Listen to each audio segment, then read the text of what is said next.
Far beyond the busy trade routes and peaceful colonies of the Galactic Union, there was a region of space so quiet and empty that many thought it cursed.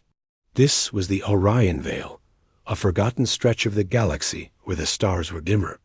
Gravity fields were unstable, and strange signals often appeared without warning. Some believed ancient civilizations had once lived there and vanished. Others said it was just a dangerous place where natural forces twisted light, sound, and memory. Most starships avoided it. Maps marked it in gray.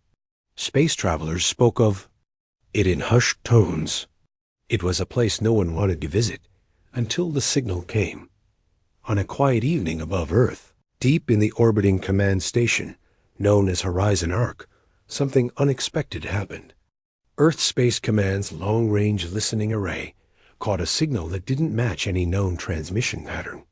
It was weak, barely holding together, like a whisper across a storm. At first, the computers ignored it, but the signal returned. Again and again, always the same. Human analysts worked through the night, trying to clean up the noise and static. After many hours of effort, the core of the message became clear. It contained just one word, spoken in many languages, some known, and others ancient, but the meaning was the same in all of them. Help. The signal came from the very edge of the Orion Veil, far beyond the reach of normal patrols. The news reached Admiral Linnea Ruiz, leader of the Earth Exploration Fleet, just after sunrise. She sat in her office aboard the ESS Resolve, watching. The signal replay on a loop. It was not a distress code with coordinates or a full emergency log. It had no ship ID, no sender name, no timestamps. But the word was unmistakable. The tone carried a kind of sadness that machines couldn't fake. It wasn't a system error or an old echo. Someone had sent this. Someone was waiting. Soon, Earth's diplomats informed the Galactic Union. Meetings were held across multiple worlds. Some member species urged Earth to ignore the signal. They warned of possible traps, hidden technology, or old machines still alive in the veil. One ambassador from a peaceful aquatic species said, "Sometimes things are lost for a reason. Best not to disturb them." Others reminded humanity that many ships had gone missing near that region in the past. The dangers were well known. Sending a fleet there would be risky and unpredictable, but humans were not like other species. Across the stars, they were called Deathworlders, not as an insult, but as a simple truth. Earth was one of the harshest homeworlds in the Union. Its weather was wild, its terrain dangerous, and its evolution unforgiving. Survival had shaped humanity into something different, not just strong, but curious, persistent, and full of strange hope. Where other species turned away from risk, humans leaned forward. They had crossed oceans with no maps, launched rockets into the void, and made peace where war once stood. This was the nature of their kind. Admiral Ruiz understood the risk. She was a thoughtful woman, not one to make quick decisions. Her hair was streaked with gray, her uniform always neat, her words measured. But as she watched the signal again, so simple yet so haunting, she felt something deep in her chest. A kind of quiet calling. She had seen many things in her career, broken colonies, distant stars, and strange life forms. But this signal was different. It felt like a question directed at her species alone, not because they were the strongest or smartest, but because they were the ones who might still care enough to answer. She called her senior officers to the command deck. The room filled with calm voices, focused eyes, and quiet footsteps. Some expected hesitation. Others expected debate. But Ruiz surprised them. "We did not travel across the galaxy just to say no to someone in need," she said. "If they are out there, then they waited for us." Her voice was steady, but there was a warmth in it, a kind of gentle certainty that spread through the crew like fire in dry grass. Orders were given. Ships were called back from patrol. Supplies were loaded, star charts updated, systems checked. The Earth Exploration Fleet, 7 ships strong, began final preparations for a journey none of them had planned. Engineers worked with steady hands. Scientists packed portable labs. Pilots ran simulations of gravity storms and distortion. Zones. Everyone knew it would be difficult. No one complained. The fleet had faced unknowns before, but this mission was different. They were not going to explore or defend. They were going because someone had asked for help, and because no one else had answered. In orbit around Earth, the ships lined up like a shining constellation. They were not the biggest ships in the galaxy, but they were built to endure. They had names like Resolve, Hope's Reach, and Endeavor. Their hulls were scarred by asteroid dust and radiation, but they still flew with pride. Their crews came from many places, not just Earth, but also human colonies across the stars. Some were young and full of excitement. Others had seen the dark side of space. But all of them shared the same quiet belief. They were going toward something important. The fleet did not leave with ceremony or celebration. There were no press broadcasts, no waving crowds. This was not a mission for headlines. It was a mission for someone forgotten, someone still waiting across the silence. As the fleet left Earth's orbit and turned toward the Orion Veil, a hush fell over the crew. No one spoke loudly. The stars ahead looked different, colder somehow, distant and strange. Yet the signal still pulsed in their memory banks, steady and quiet. Back on Earth, the scientists continued to analyze the signal, hoping to find more details. Some thought they heard music behind the static. Others thought they saw patterns in the gaps, but no one could say for sure. And far beyond, in the quiet stretch of space where few dared to look, the unknown waited, patient and silent, like a door just barely open. And so, with hearts steady and minds alert, the humans went to find it. Not because they had to, but because someone, somewhere, had once whispered a word into the dark, and hoped someone would still be listening. The Earth Exploration Fleet moved quietly through deep space, farther from home than any human vessel had ever traveled. Behind them, the stars they knew began to disappear, replaced by unfamiliar constellations and shifting lights. Ahead, the Orion Veil slowly came into view, like a shadow stretched across the galaxy. To most spacefarers, this region was just a black spot on the map, unexplored, untrusted, and mostly avoided. But to the human crew, it was a destination. A message had come from somewhere inside, and Admiral Linnea Ruiz had made a decision. They would answer it, no matter the cost. Inside the fleet's flagship, ESS Resolve, the mood was quiet but focused. The signal had not changed. It still repeated that one word, help, every few hours, growing slightly clearer the closer they got. Scientists on board had begun picking up strange patterns in the signal, hidden beneath the surface. There were faint pulses, like the rhythm of a heartbeat, and soft background tones that didn't match any known technology. It was unlike any distress message the crew had encountered before. Every time they thought they understood it, it changed again, as if the signal was learning or adapting. Then, after several days of steady travel, something happened.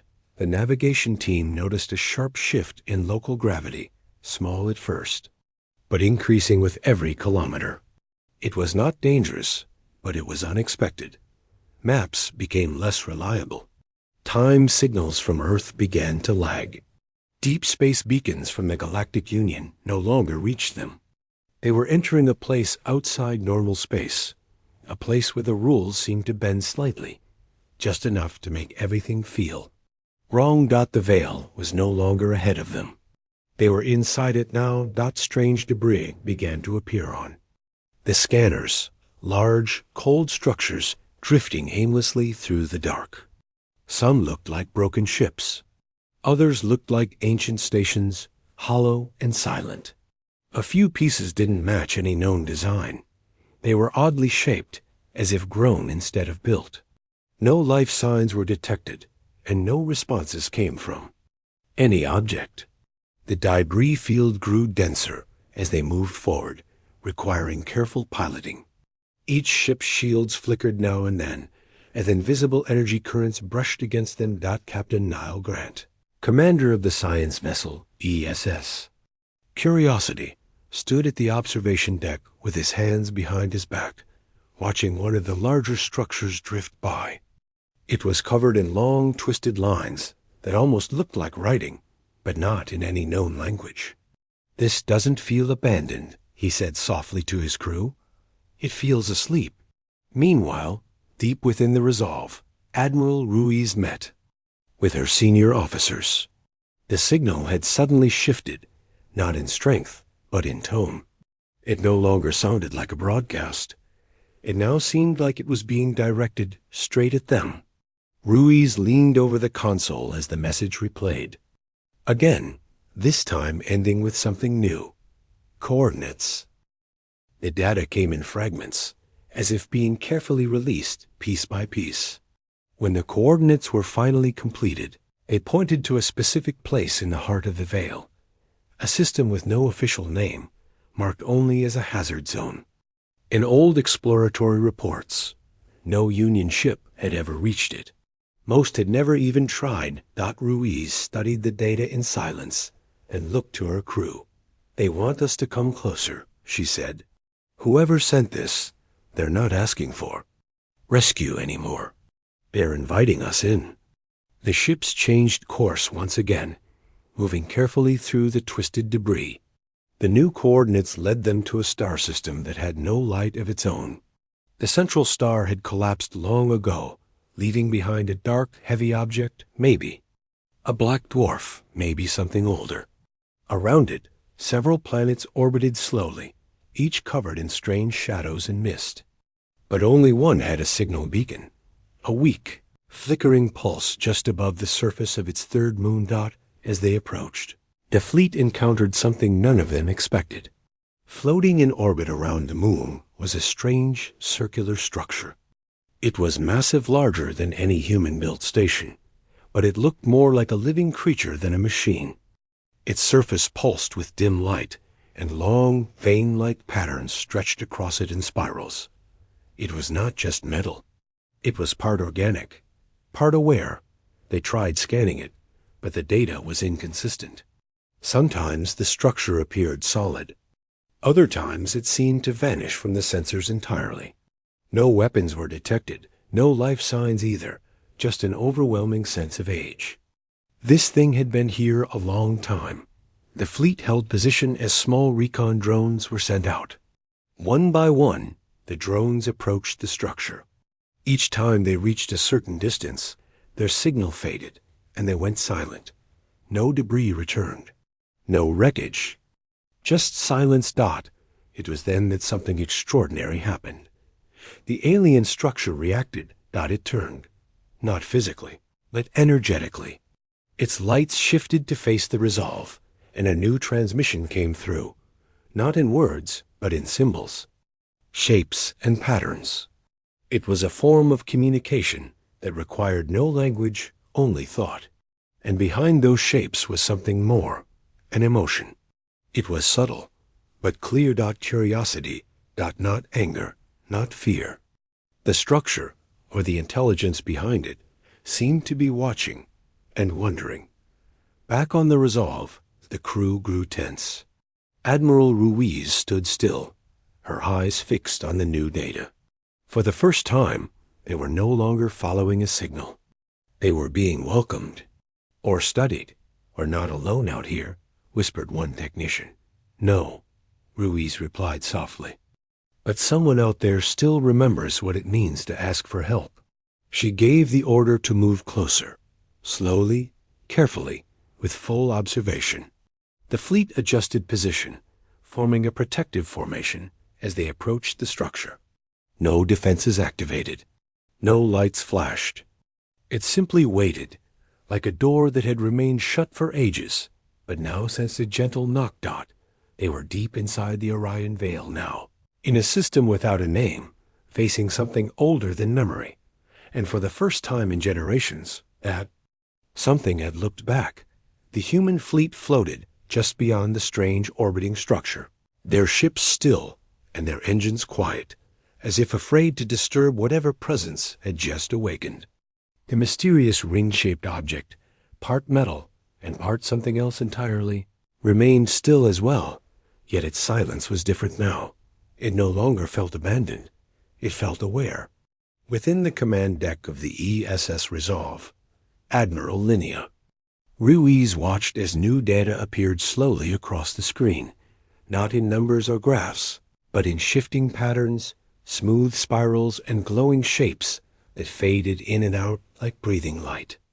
The communication wasn't in any spoken language. It seemed to reach the mind before the eyes, stirring emotions and images without words. Scientists aboard the fleet worked around the clock, studying the strange signals, trying to make sense of them. What they discovered was both fascinating and unsettling. The structure wasn't just responding to them, it was learning from them. Each time they observed it, it changed its responses slightly, adjusting tone, rhythm, even color. It was not behaving like a machine, but like something alive, not aggressive, not threatening, just deeply, curiously aware. A silent watcher dot, then came the first true contact. As the fleet inched closer to the third moon, the one beneath the massive ring, the transmission shifted again. This time it included visual forms, soft glowing images that played in the air above the display console. There was a symbol, shaped like a circle inside a triangle, followed by something resembling a doorway and a series of wave-like patterns. No one recognized them, but when shown to the ship's AI, it offered a suggestion that made everyone fall quiet. Memory. Imprint, the AI said, possibly a mental map. The idea was strange, but Ruiz had a feeling it was correct. This place, whatever it was trying to show them something. Not a warning, not a command, but a story. And stories, humans understood well. They launched a small exploration vessel, a shuttle equipped with environmental scanners, translation tools, and a carefully selected team of 4. 1 linguist, 1 engineer, 1 medical officer, and 1 cultural specialist. The shuttle descended slowly toward the third moon, passing beneath the glowing ring. For a moment, all systems flickered. Lights dimmed. Audio went silent. Then everything returned, exactly as it had been. No damage, no failure. Just a pause, like something had taken a gentle look inside. On the moon's surface, they found a quiet, dry landscape, not lifeless, but untouched. Strange crystal formations grew along the rocks, and small floating lights drifted in the sky like glowing pollen. No buildings, no movement. But at the center of a large valley, half covered by dust and time, they found the real source of the signal, a tall, pillar-shaped device glowing with soft blue lines. It was unlike any technology they had seen before. It gave off no heat, no radiation, and yet its presence felt overwhelming, as if it carried weight without mass dot. As the team approached, the pillar responded. A pulse of light moved upward, and the air around it shimmered. Then something unexpected happened. A projection appeared beside it, tall and bright, shaped like a figure made of light and wind. It had no face, no voice, but it radiated thought. The humans stood still, watching in silence. The figure raised one arm and pointed toward the stars. In their minds, they saw flashes, not of images, but feelings. A city in the sky, long, lost. A people scattered across space. A final decision made not to survive, but to protect something. The projection faded, but the pillar remained active. Its message was clear, not in words, but in intent. It wanted to be understood. Back on the Resolve, Ruiz listened carefully to the team's report. The structure was not just a beacon. It was a container, holding memories, thoughts, and warnings. A kind of mental library from a civilization long gone. But more importantly, it had been waiting. Not for any species, but for one that could understand more than just language. One that could feel, one that could think and question. The transmission grew richer with each passing hour. Now, parts of it began to match ancient galactic languages. Words appeared, not perfect, but close. Vault, one message said. Witness, Guardians. The crew pieced the pieces together slowly, with growing realization. This was a message from a people who had vanished, not in war or disaster, but by choice. They had placed all they knew into this living vault, locked it within a moon, and waited for someone capable of hearing its story without using it for destruction. Humanity, often judged by others as reckless or unpredictable, was receiving a different kind of test now, not of strength or science, but of wisdom. Could they be trusted with something old, powerful, and fragile? Ruiz knew what this meant. This wasn't just about exploration anymore.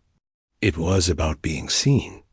The alien vault, the structure in orbit, and the quiet world below had all been left behind like a message in a bottle, drifting through time, hoping to be opened by hands that understood the value of silence. The next step, Ruiz realized, was not to take, but to listen. She ordered the fleet to power down all weapons, dim external lights, and reduce electronic noise. Let the Watchers know that they were here not to conquer, but to learn. Then, something even more unexpected happened. The central ring above the moon shifted. Its surface opened slightly, revealing a soft spiral of golden light. A single beam reached out, not toward the ships, but toward deep space, pointing to a new set of coordinates, another place. Another vault, maybe, or perhaps a path. The signal changed once again. Now it included something almost human, a question. Not in words, but in pure thought. It asked, "Are you ready to remember?"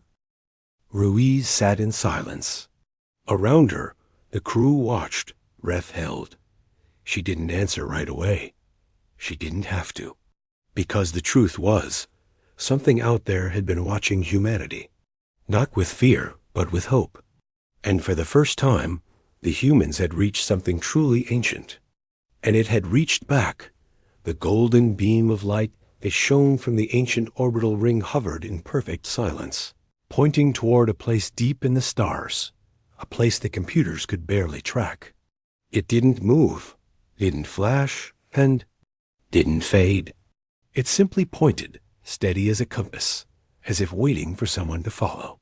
But within the command deck of the ESS Resolve, no one moved yet. Admiral Linnea Ruiz sat quietly, her hands folded on the table before her, listening to the steady hum of the engines beneath her feet. Around her, her officers studied the new coordinates, tried to understand the meaning of the gesture, and debated whether this was a gift, a test, or something they weren't yet ready for. No one spoke loudly. Everyone felt the weight of the moment. For the first time since the mission began, the question was no longer about whether help was needed. Now, the question was, should they accept what was being offered?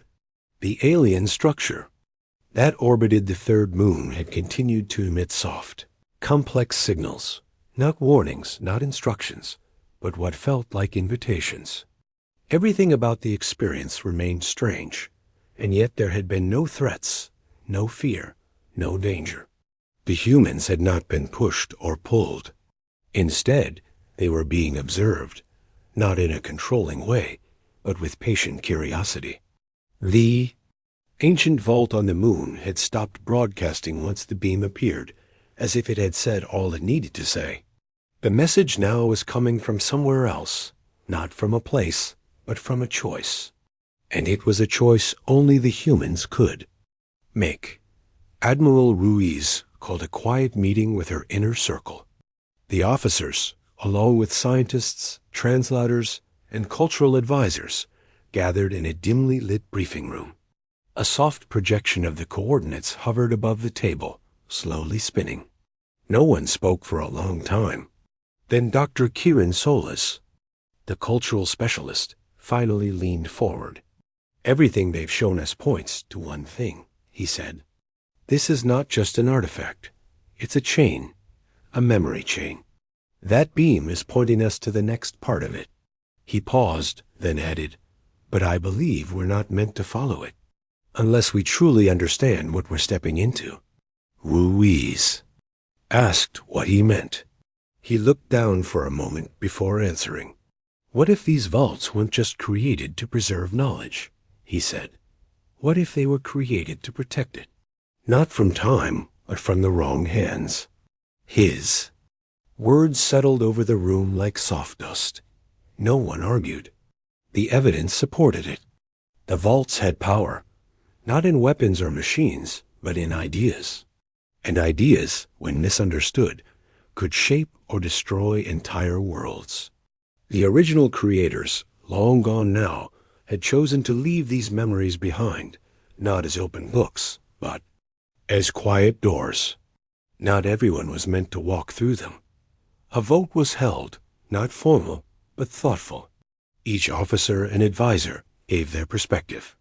Some felt the humans had already proven their care, their patience, their peaceful intent. Others warned that to go further would be to carry responsibility beyond understanding. Ruiz listened to every word, said little, and kept her eyes on the spinning coordinates. Finally, she stood, walked to the window, and looked out toward the vault ring in the sky. Her voice was calm and clear. "This isn't a decision about technology. It's a decision about trust. Not whether we trust them, but whether they can trust us." She gave her answer. Earth would not take the next step, not yet. Instead, the fleet would record everything, preserve the signal, and mark the path. They would leave behind a record of their encounter, a peaceful message, explaining what they had found and what they had chosen. The vault's message would not be hidden, but neither would it be rushed. Humanity, Ruiz believed, still had much to learn about itself, about the galaxy, and about the delicate balance between curiosity and caution. The signal wasn't going anywhere.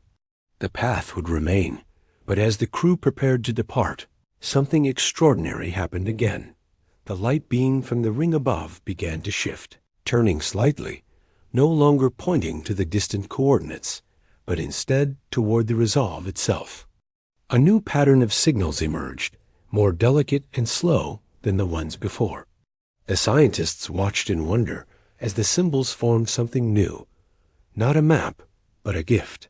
The vault had accepted their choice, and instead of withdrawing, it offered a small portion of its memory, just a glimpse, just enough to understand what it was guarding. Within moments, the ship's interface lit up with a soft blue shimmer, and a projection began. Not a voice, not a message, but a memory. A vast alien city, floating above silver clouds, filled with beings of light and structure, walking, working, laughing, peaceful, intelligent, curious. Then came storms. The images showed collapse, not of civilization, but of harmony. A warning went unheeded. A great choice was made, to vanish rather than fight, to store what they knew and leave it behind, hoping one day it would be found by someone who would not break it. The final image showed one of their kind stepping into the vault, alone, fading into light. Then silence. Ruiz watched it all in quiet awe. There were no instructions, no data files, no science to be used. Just a feeling, one of sorrow, hope, and above all, trust. The message ended, and just like that, the ring returned to stillness. The light beam faded. The orbiting vault closed its inner light and began to drift once more, quiet and unchanged. But the resolve had changed. Its crew had changed. They had not come to claim, but to understand. And in return, they had been seen. The fleet began its journey back through the Orion Veil, retracing the path that had brought them so far. The strange debris fields were still there. The odd gravity shifts still tugged at their hulls. But this time, the silence around them felt different. Not cold or lifeless, but watchful. As if the galaxy itself had acknowledged their presence. And as Earth slowly came back into range, with its blue oceans and green lands glowing beneath the sun, Admiral Ruiz stood once more at the front of the command deck. She said nothing. She didn't need to. They hadn't taken anything, but they had brought something home. Not a weapon, not a technology, but a simple truth. Sometimes, the greatest strength lies not in what you can hold, but in what you choose to leave untouched. Not the Earth exploration fleet returned in silence. Not the kind of silence that came from fear or failure, but the quiet that follows understanding, the stillness that settles in after a journey that changes everything. As the ships crossed back through the edge of the Orion Veil, the strange forces and flickering anomalies that had once surrounded them now seemed less mysterious. They were still there, the gravitational waves, the drifting relics, the eerie glow of ancient things, but the humans no longer looked at them with unease. Now they looked with respect. For what they had seen was not danger, but memory. Not a threat, but a gift. And though their ships returned without treasure or technology, each member of the fleet carried something more valuable than any discovery. A story only they could tell. Back on Earth, word spread quickly. The mission had been long and uncertain, and many had feared the worst. But when the ships appeared above the planet's orbit, unharmed, unshaken, the world waited with breath held. People expected answers. What was the signal? Who had sent it? What had they found in the shadows of the Orion Veil? Press conferences were planned. Diplomatic meetings were arranged. But Admiral Linnea Ruiz, standing before the global broadcast panel, chose her words carefully. She didn't share the full details of the alien vault. She didn't reveal the memory chain or the coordinates to the next site.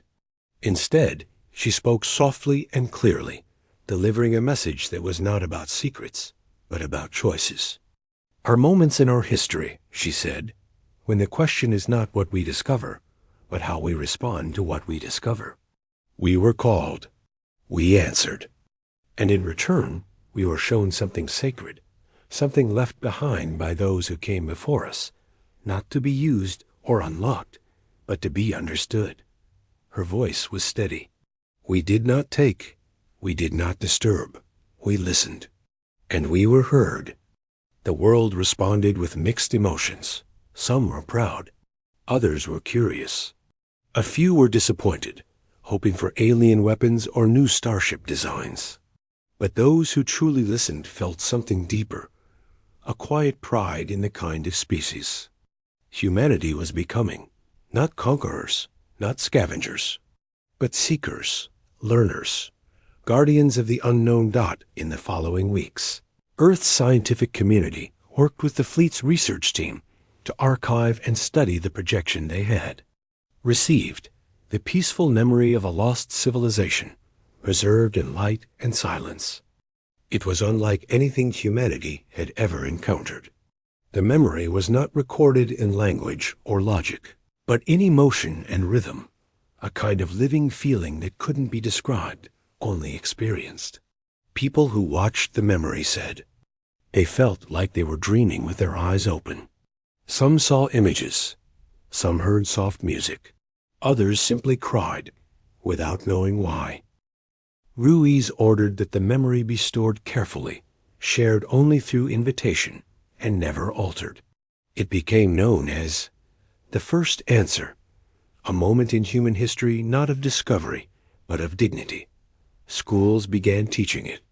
Artists began painting it. Writers and poets filled libraries, trying to describe what could not be put into words. But the story always came back to the same beginning, a single word sent across space: help. And the choice to listen. Years passed. The coordinates shared by the vault remained sealed, locked in a quiet archive beneath Earth's orbiting. Science station, they had the location, they had the path, but they chose to wait. Humanity had not forgotten what it had seen in the vault. The sorrow of the civilization that had stepped away from time, the gentle warning in their silence, the careful hand that reached out only when trust had been shown. Earth wasn't racing to open the next door. It was learning to understand the one already unlocked. But something else began to happen. Quietly in the background, other species noticed. The Galactic Union, once unsure of humanity's nature, began to see them differently. Reports from the fleet mission were shared carefully, respectfully, and species that had once doubted the humans' judgment began asking for their help, not in war, not in control, but in understanding. Vaults of old tech on other worlds. Forgotten ruins buried under alien sands. Places that had been feared or ignored for generations were now being studied with new eyes, and often a human presence nearby. Not to lead, but to listen. And then, one day, long after the mission had ended, something changed again. A new signal arrived. It was not from the Orion Veil. It came from the other side of the galaxy, in a region thought to be entirely lifeless. It wasn't strong, just a whisper, faint and distant. But it was different. It didn't say help. This time it said, thank you. At first, many thought it was a coincidence. An echo, a strange frequency bouncing through forgotten space. But when scientists compared the wave patterns to those of the first vault, they found a connection. The signature was similar, but older, quieter, as if another part of the chain had awakened, slowly, gently, as if watching, as if waiting. Admiral Ruiz, now older and working as a quiet advisor to Earth's Exploration Directorate, stood once again before the stars. She didn't call for immediate action.